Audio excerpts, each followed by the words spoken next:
নমস্কাৰ, মই এষ্ট্ৰলজাৰ হেমন্ত কাশ্যপ। এষ্ট্ৰলাইভ অসমৰ মাহেকীয়া ৰাশিফললৈ আপোনালোক সকলোকে স্বাগতম জনালোঁ।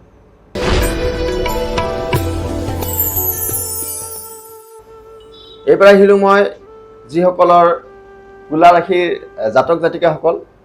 তুলা ৰাশিৰ জাতক জাতিকাৰ বহু ক্ষেত্ৰত এইবাৰ এই মাহত কৰ্মত ব্যস্ততা থাকিব পাৰে। আপোনালোকৰ এই মাহত শত্ৰুৰ নাগ হোৱা দেখা পাই আছোঁ।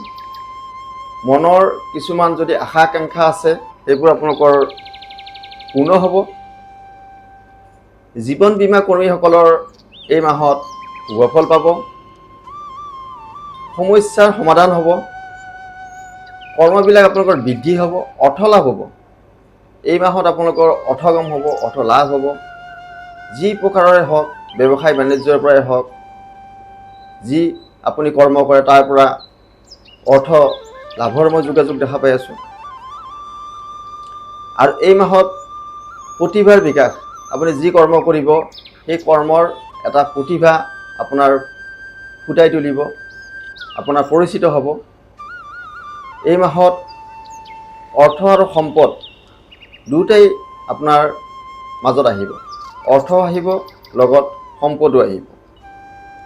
কিন্তু এই মাহত আপোনালোকৰ কিছু বন্ধুৰ নাশ হ'ব পাৰে আৰু কিছু ক্ষেত্ৰত মনৰ অকণমান অশান্তি থাকিব পাৰে। কিন্তু এই মাহত মই যিখিনি দেখা পাইছোঁ, এটা আপোনালোকৰ মধ্যম ফল পাব। ধন্যবাদ।